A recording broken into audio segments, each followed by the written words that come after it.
Allah Subhanahu wa ta'ala membawakan ayat ini sebagai hiburan. Apa?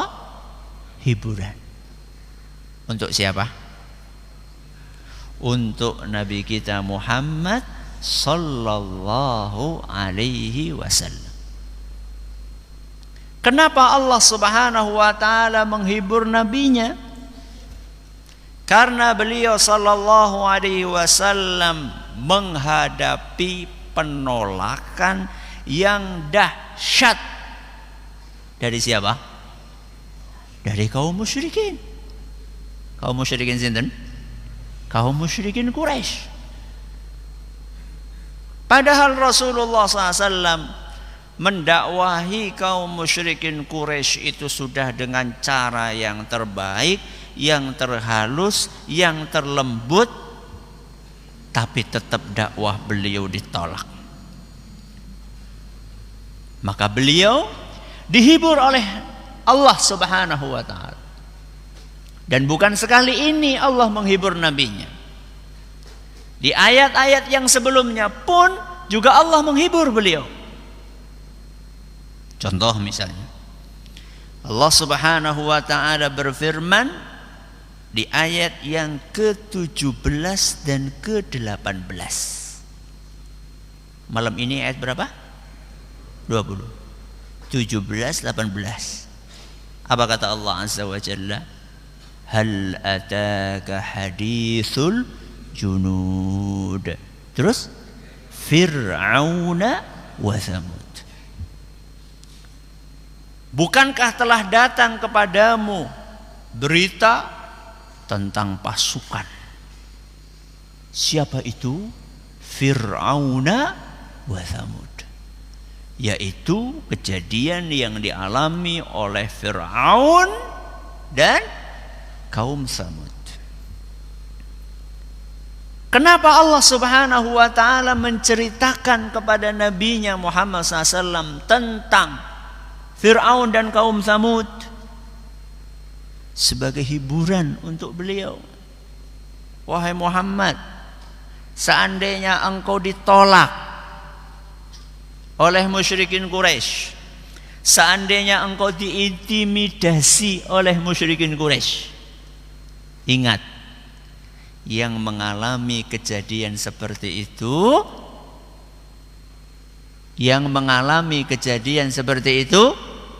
bukan cuma engkau. Siapa selain Nabi SAW yang mengalami? Nabi Musa ketika ditolak oleh sinten? Fir'aun. Nabi-nabi yang lain. Makanya di ayat yang lain Allah Subhanahu wa ta'ala berfirman di surat Ali Imran ayat 184. Surat apa? Ali Imran ayat 184. Allah Subhanahu wa ta'ala berfirman, fa in kadzabuk, wahai Muhammad, seandainya kaummu menolak dakwahmu, seandainya kaummu mendustakan dakwahmu, faqad kudziba rusulun min qablik, sesungguhnya rasul-rasul sebelummu juga mengalami hal yang sama. Nopo? Ditolak.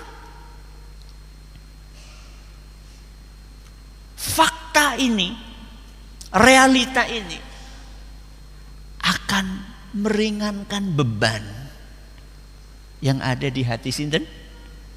Nabi kita Muhammad sallallahu alaihi wasallam. Yang mengalami seperti itu enggak cuma kamu wahai Muhammad. Sebelummu juga mengalami hal yang serupa. Sing sabar. Ya. Ini ayat 17-18, kemudian juga Ali Imran. Nah, malam hari ini ayat berapa kita akan pelajari? Ayat 20. Itu juga kata para ulama, diantaranya Ar-Razi rahimahullah, beliau mengatakan ini juga hiburan buat Nabi SAW. Loh, Ustaz, wallahu min waraihim muhit. Allah Subhanahu wa taala mengepung orang-orang musyrik. Hiburannya itu di mana, Ustaz? Kita akan mengerti kalau kita memahami apa makna mengepung di sini.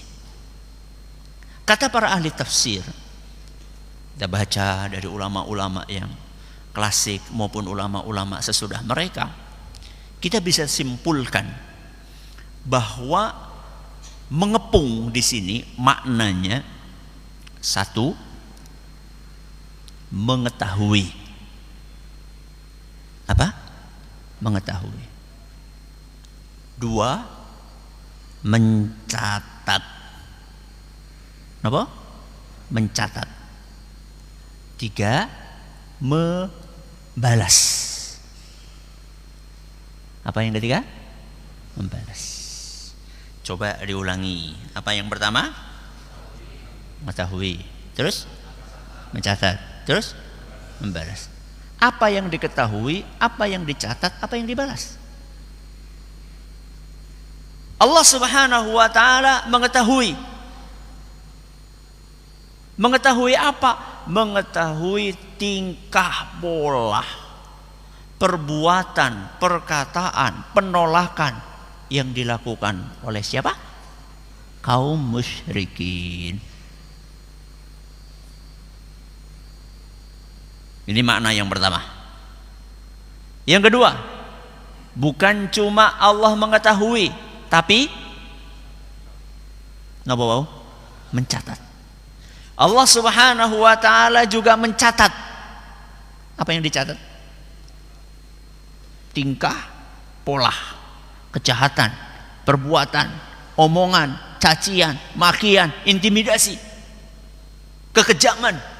Apapun yang dilakukan oleh kaum musyrikin kepadamu, semuanya ditulis oleh Allah Azza wa Jalla. Terus apa yang ketiga? Membalas.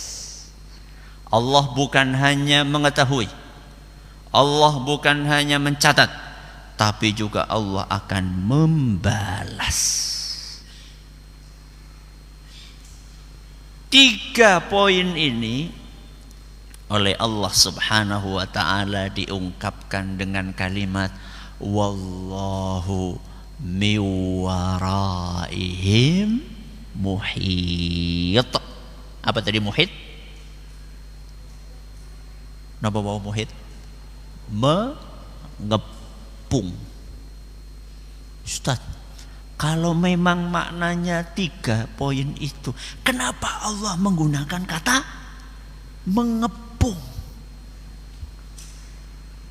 Apa pesan yang ingin disampaikan oleh Allah Azza wa Jalla kepada beliau SAW, nabinya, kepada kaum musyrikin Mekah, kepada kita semua? Apa pesan yang ingin disampaikan?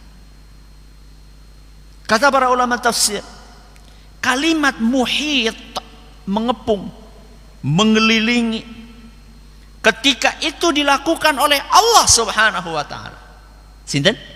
Allah. Maka pesan yang ingin disampaikan adalah tidak akan pernah ada yang lepas dari kepungan Allah Azza wa Jalla.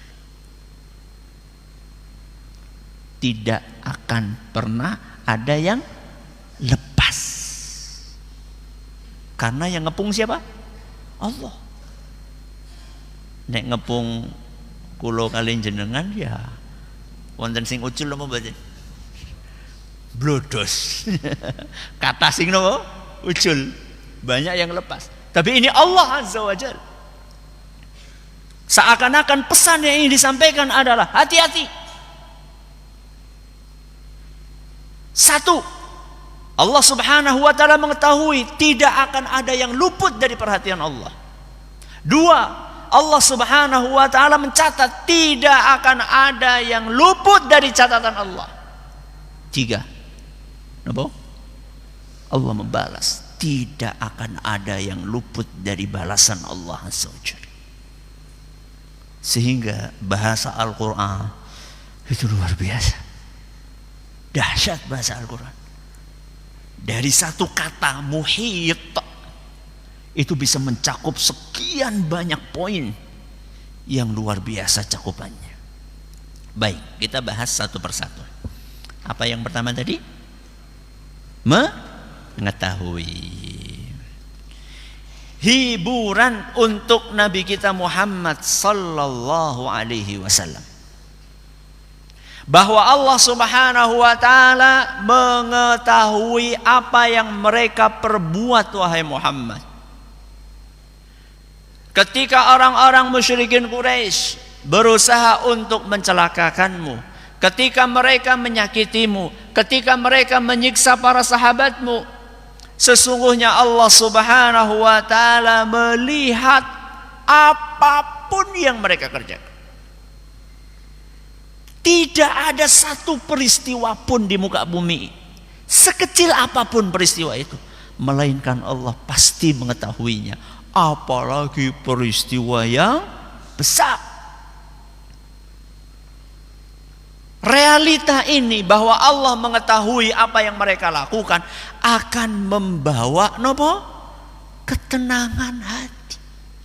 Makanya mbah-mbah kita dahulu apa kata mereka? Allah Subhanahu wa taala mboten sare. Allah Subhanahu wa taala mboten sare. Itu adalah hiburan. Ketika kita dizolimi, ketika kita disakiti, ketika kita dicurangi, ketika kita ditipu, ketika kita difitnah, kemudian kita belum mendapatkan keadilan di muka bumi ini, ya, karena sapunya juga kotor. Sapu kotor nyapu ya tambah kotor, ya. Allah Subhanahu wa ta'ala mboten sare. Allah Subhanahu wa ta'ala tahu apa yang dilakukan oleh Abu Lahab. Allah Subhanahu wa ta'ala tahu apa yang dilakukan oleh Abu Jahal. Makanya di surat Al-Alaq ayat 14. Surat apa? Al-Alaq ayat 14. Al-Alaq niku surat napa?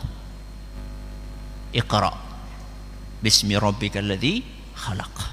Ayat 14 napa? Jurut suwen. Alam ya'lam bi annallaha yara. Apakah dia tidak tahu kalau Allah melihat? Dalam Sahih Muslim, ayat ini berbicara tentang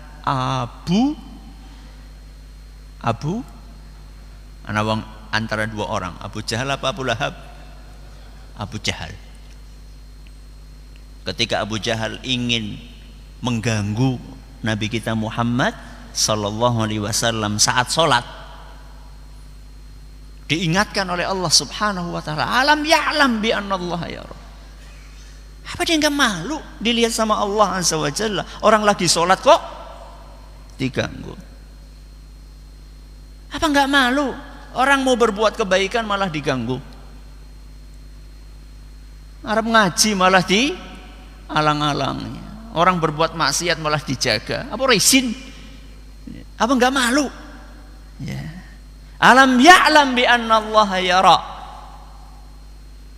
Inilah peringatan sekaligus juga hiburan. Ya.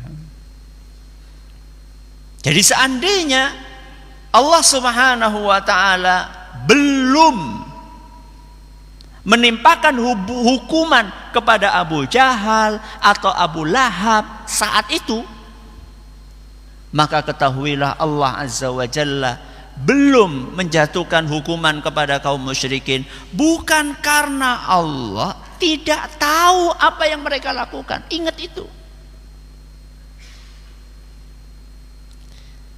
Ketika kita melihat saudara-saudara kita di Palestina, mereka ditindas oleh orang-orang Zionis, orang-orang Yahudi Zionis. Ketika saudara-saudara kita di India, mereka ditindas oleh orang-orang kafir, saudara-saudara kita di Cina dan di banyak penjuru dunia. Dan kita belum melihat bagaimana Allah Subhanahu wa taala menjatuhkan azab kepada orang-orang jahat itu. Bukan karena Allah tidak tahu apa yang mereka lakukan. Allah itu beda dengan manusia. Kalau manusia di wilayah kekuasaannya saja, kadang-kadang nggak tahu apa yang terjadi kecuali setelah viral, lebih ngerti. Betul? Ketika belum viral, nggak tahu. Begitu viral, jebule nang wilayah kekuasaan. Kula kok ngapa bae kawit wingi turu apa? Kamu ngapain aja, tidur apa? Ya. Itu manusia. Kalau Allah nggak seperti itu.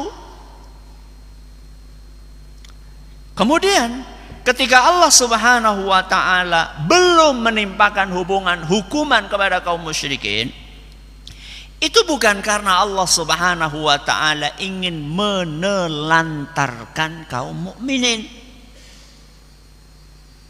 Jangan pernah kita bersuudzon kepada Allah Subhanahu wa taala.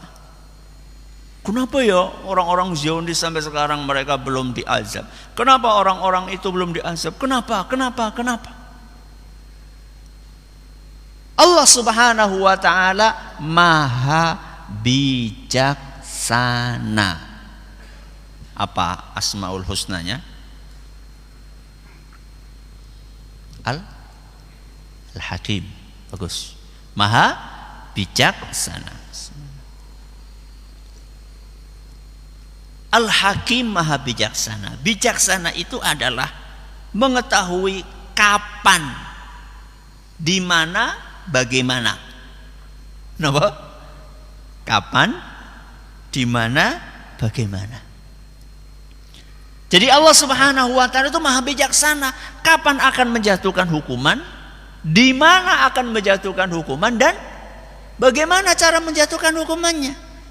Itu hak prerogatif sinten? Allah. Kita nggak punya cawe-cawe. Kita nggak punya wewenang untuk ngatur Allah Azza wa Jalla. Kita bukan ngatur, tapi kita diatur sama Allah Subhanahu wa taala. Sudah. Ini poin yang pertama. Allah apa tadi? Mengetahui. Apakah Allah hanya mengetahui saja? Tidak. Apa yang kedua? Allah mencatat. Apapun yang dilakukan oleh kaum musyrikin,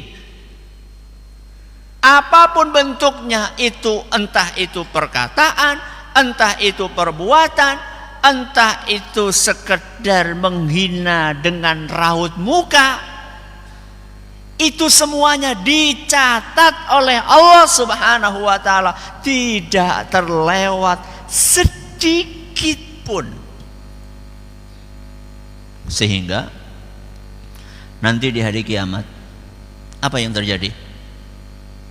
Yang terjadi orang-orang jahat, para pendosa, mereka akan terbelalak. Terbelalak nopo?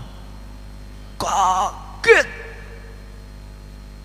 Allah gambarkan suasana saat itu dalam Al-Quran, surat Al-Kahfi ayat 49. Surat apa? Al-Kahfi ayat 49. Apa kata Allah Subhanahu wa ta'ala? Wa wudi'al kitab. Di hari kiamat nanti, buku catatan amalan kita akan diletakkan di depan kita masing-masing. Bukunya dewek, catatan yang kita kerjakan, itu nanti akan diletakkan di depan kita. Begitu dibuka, apa yang terjadi?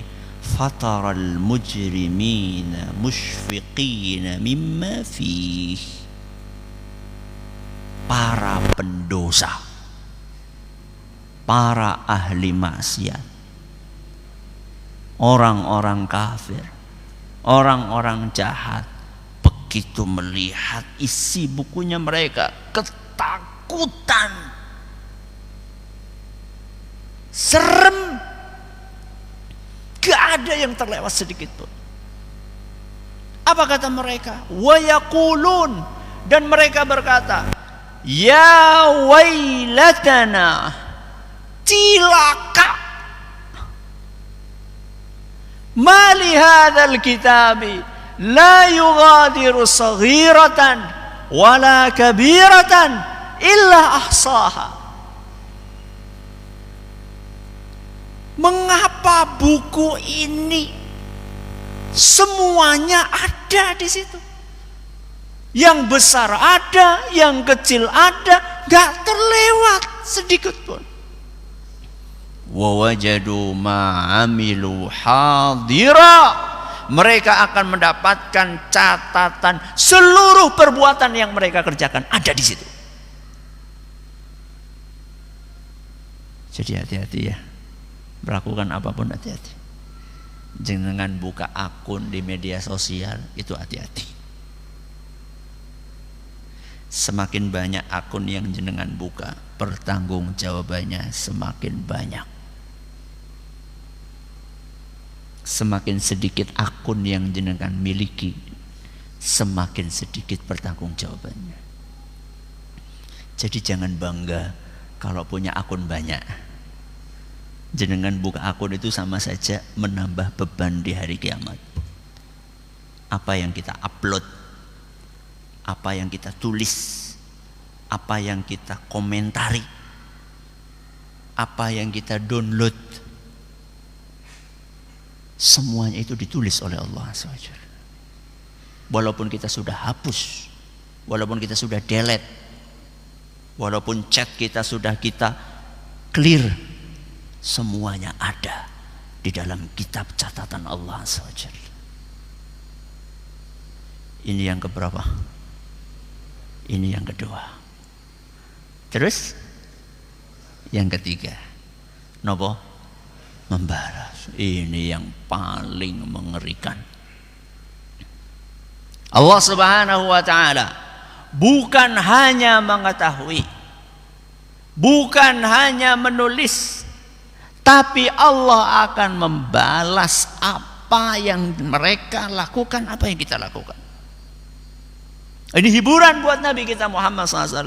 Wahai Muhammad, sesungguhnya seburuk, sejahat apapun yang mereka kerjakan, walaupun mungkin engkau belum melihat balasannya hari ini, tapi Allah Subhanahu wa ta'ala akan membalas mereka dan mampu untuk membalas mereka. Di mana? Di dunia apa di akhirat? Di dunia atau di akhirat? Di dunia dan di akhirat. Allah mampu. Berbeda dengan manusia. Mungkin ada manusia tahu kejahatan orang lain, tapi dia tidak mampu untuk membalas. Kenapa? Ora penak. Kenapa ora penak? Kenapa nggak enak? Mbiyen sing modali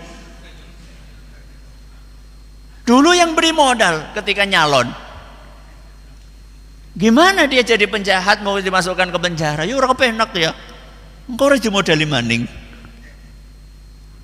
Atau takut, wah nanti kalau misalnya penjahatnya ditangkap masukkan penjara, nanti kekuasaan saya digoyang. Takut. Allah nggak seperti itu. Allah nggak kayak manusia. Allah Subhanahu wa ta'ala akan membalas apa yang dilakukan oleh manusia. Bukannya di akhirat, di dunia pun juga banyak yang dikasih balasan sama Allah Azza wa Jalla. Ya. Coba baca cerita-cerita tentang Samud, tentang sinten? Ad, tentang kaumnya Nabi Lut, tentang Fir'aun, tentang Namrud.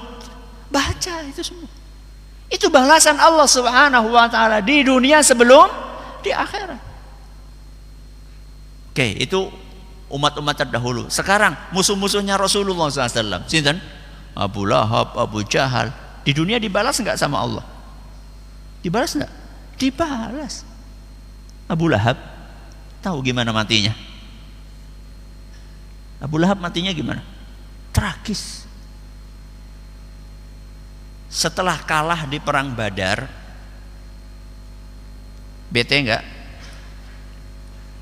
Nah, ya bete lah, masuk kalah masa enggak bete? Nah. Secara psikologis tersiksa dia. Dulu dia petantang petenteng, sekarang kalah. Pulang dalam keadaan secara psikologis hancur. Gak lama kemudian sakit, dan sakitnya naudzubillah min dzalik. Sebuah penyakit yang mengakibatkan seluruh kulitnya muncul bisul. Semuanya muncul bisul dan menular, keluar nanah. Sampai anak-anaknya nggak berani deket-deket. Akhirnya mati sendirian di rumah. Anaknya nggak berani. Sehari, 2 hari, sampai busuk. Orang-orang Quraisy ngomong sama siapa? Anaknya. Raisin, ramane mati dicorakan baik. Kamu nggak malu? Orang satu Mekah ini loh kebauan bangkai ayahmu. Diurus kek, itu diapain? Apa kata dua anaknya? Kami takut. Bu apa? Ketularan. Padahal dulunya dimuliakan, dihargai, disanjung-sanjung. Ada kursi khusus di depan apa? Ka'bah. Lihat bagaimana akhir hidupnya. Akhirnya karena mau nggak mau kan harus dikubur kan. Kalau dibiarkan nanti bikin penyakit. Apalagi penyakitnya itu penyakit menular. Akhirnya apa yang dilakukan? Akhirnya mereka dengan sekuat tenaga bagaimana caranya supaya orang ini, Abu Lahab ini, dipindahkan, entah dengan cara apa, dibuang ke tempat yang terpencil di Mekah. Terus gimana nguburnya? Mereka ngambil batu, dilempari sampai ketutup. Itu cara nguburnya. Jadi bukan dibikinkan apa? Lubang, tapi ditaruh, dilempar, terus dari jauh mereka pada balangi waktu. Bayangkan, wis mati sih dipataki.